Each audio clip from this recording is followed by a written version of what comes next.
Good morning guys. Good morning.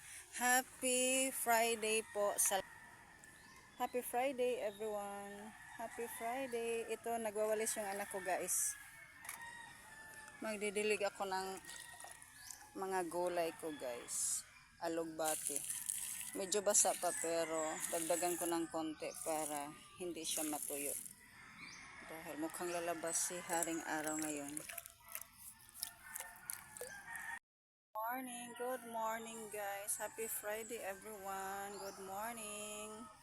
Happy Friday guys. Madilim-dilim pa, 5 a.m. in the morning. Maaga kami nagising kasi 4 a.m. nagising na kasi yung panganay kong anak guys. Ginising niya ako kaya nagluluto na lang ako ng maaga sa aming agahan. Tapos na ako makapagluto niyan guys. Kaya ito, dito na kami sa labas. Maaga kaming nakapaglinis ng aming bakura, ng